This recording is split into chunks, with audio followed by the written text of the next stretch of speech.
Hello, everybody. It's a real pleasure to be here with you today, and thanks also to the Telium marketing team for making this possible. They know that's been pretty hard for me being here today. My name is Federico, and besides all the wonderful things that I enjoy doing in my personal life with my family and with my kids, in my spare time, I'm also the head of CRM at Twinset, which, for those of you who don't know what Twinset is, we are an Italian fashion brand that was established in the late 80s. We are positioned in the alternative to luxury segment. That means that we design and produce wonderful things, but at an affordable price. We have a global distribution thanks to our extensive wholesale network and also to our more or less 170 retail stores and our e-commerce. However, we are a mid-sized company. Our total gross sales are somewhere between 200 and 250 million euros. So we can definitely say that we are a small fish in a market that is around 1.4 trillion euros globally. But some years ago, we were having a discussion with our CEO about how to get back on track after COVID. And he, out of the blue, said something like, you know what, we don't need to be big fish trying to eat the small ones anymore. We need to be fast. We need to beat the slow fish. So we understood that the new competitive edge is being able to quickly understand and adapt to your environment. It's about being fast. Fast in understanding your customer, fast in foreseeing changes, and fast in executing your strategy. So my challenge for you in the next 15 minutes is to consider whether you are a fast swimmer or not. Because if you think about the events that happened in the last 5 years, you can quickly understand how being agile, how being adaptable is not longer an option. And I believe this is something that all of you can relate to some extent. Because, again, we had COVID. COVID forced all of us to rethink business, to rethink organizations, but it also accelerated transformation because we had to innovate, we had to streamline operations, we had to embrace flexibility. After COVID, we thought we could see the light at the end of the tunnel, but we found out that the macroeconomic landscape is extremely unpredictable due to geopolitical tensions, due to inflation, due to trade wars. So uncertainty, now more than ever, is really challenging long-term investments and long-term strategies. There are also industry-specific challenges. For the fashion industries, we have seen luxury brands rising their prices a lot, becoming almost unaffordable for most of the people. But fast fashion brands have started repositioning themselves on a more premium level. Now we are like stuck in the between of the two. And also lots of new emerging brands are carving out niches on the market. Also the consumer. The consumer has super high expectations in terms of seamless experiences, personalization, ethical business practices.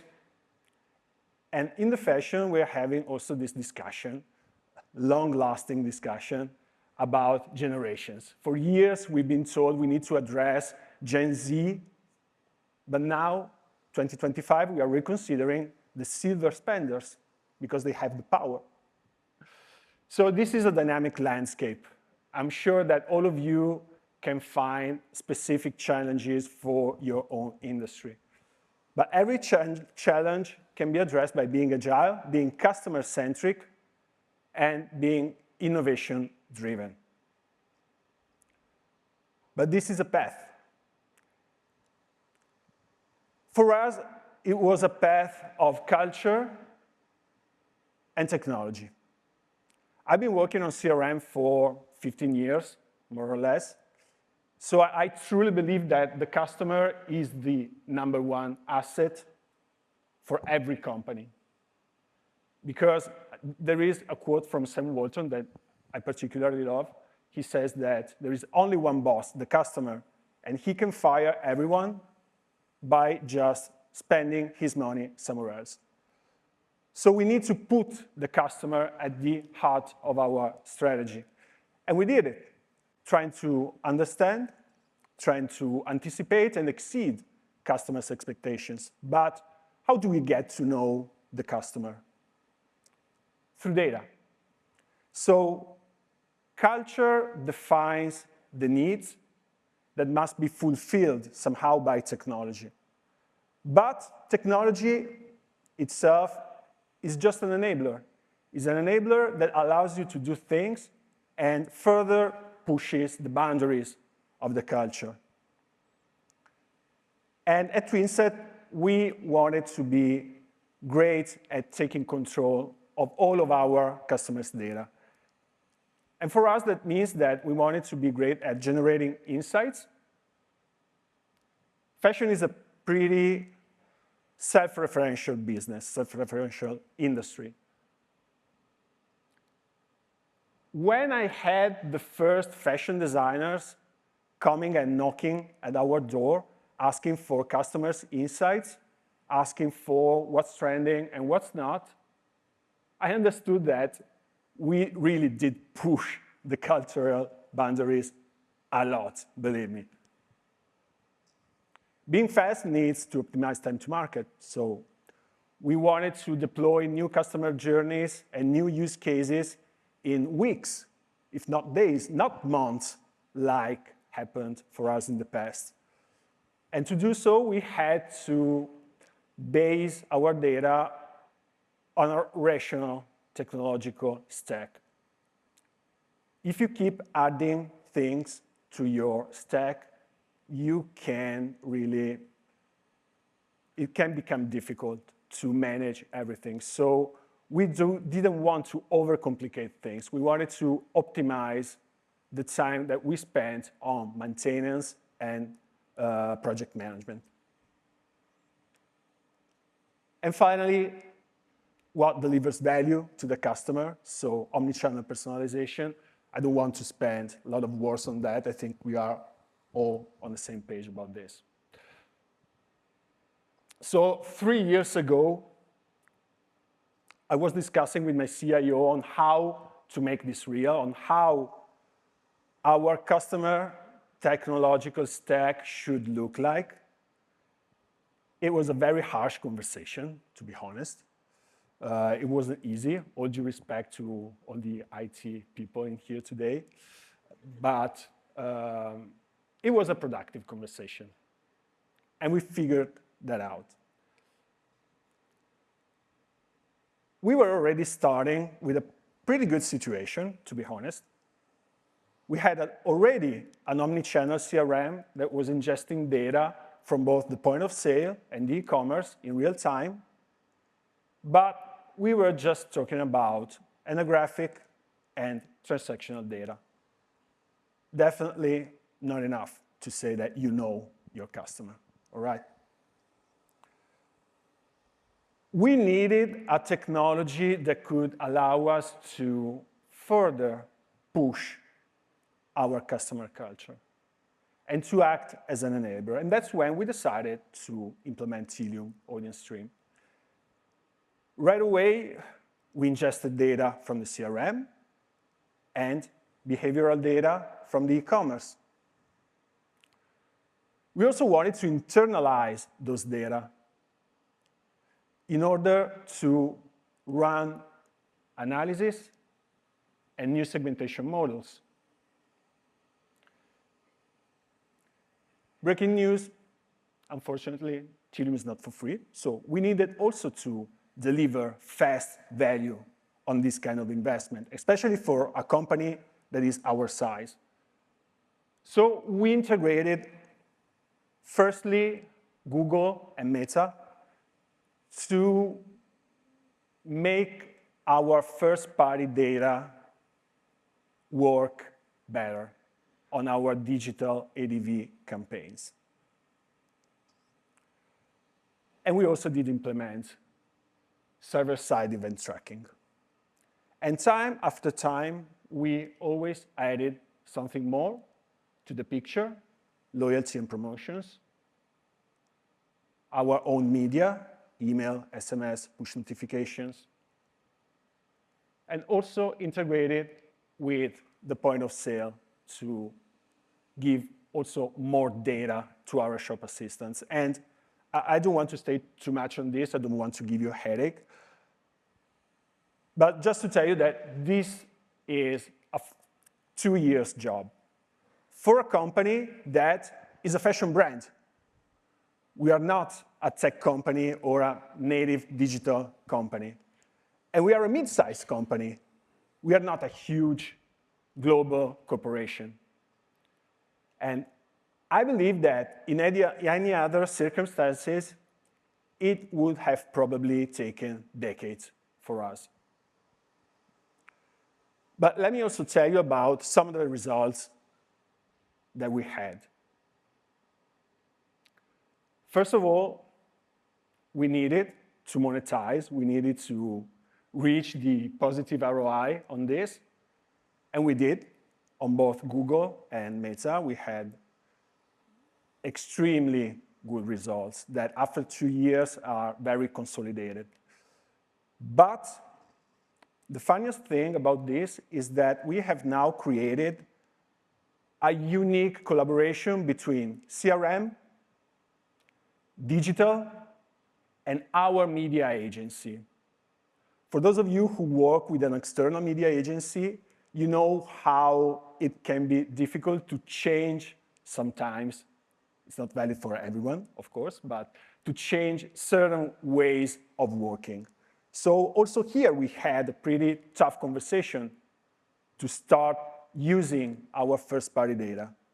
And at this point, I think that probably I am the problem, having harsh conversations with people. Anyway, once they started seeing the results that we had, they really became hungry about this. Not angry, hungry, okay, did it correct? They asked to build personalized custom audiences to be used for specific objectives on the paid media. Then we also wanted to impact on our customers' retention, and leveraging real-time data coming from different sources allowed us to implement a really effective reactivation campaign for our customers. This was a side job, to be honest. For those of you who's not really familiar with this, it means that we are cookie-proof. And also, we are giving the platforms much more data, the famous signal loss. There's no more signal loss for us. So platforms have more data and can better optimize campaigns. And we've been also able to implement our product recommendation algorithm in the platform. But as I told you, it's not just about generating revenues. It's also about efficiency. We are saving a lot on our lead generation campaigns, thanks to direct integrations with Meta and with TikTok. We have saved almost 45 man days last year. That for us, believe me, it's a huge number in system integration and integration maintenance. And that's time that we could spend on something else. So we didn't need to struggle on maintaining everything. And now we also have 2 legacy platforms that we are about to dismiss. So our technological stack is going to be easier to understand and easier to manage and easier to scale. So now we have really more capabilities than ever as a company. This year we are about to launch 4 AI-powered predictive models to be used to make our marketing efforts even more effective. Predictions about propensity to conversion, propensity to churn, and things like that. We have planned 9 new customer journeys to be implemented in production by the end of the year. 2 of those are already done, and it's 3 times what we could do 3 years ago. And also, we are bringing all this value, all of our customers' data, directly to our shop assistants in store to make our sales process even more effective. So my message is that, unlike in the past, now we are able to adapt our strategy quickly, effectively, and with less resources needed. And for sure, we don't know what's going to happen in the next 3, 6, or 12 months. But it's okay. It is what it is. But we are confident because we know that we have everything we need to succeed, because we are still a small fish, but now we are a fast one. Thank you.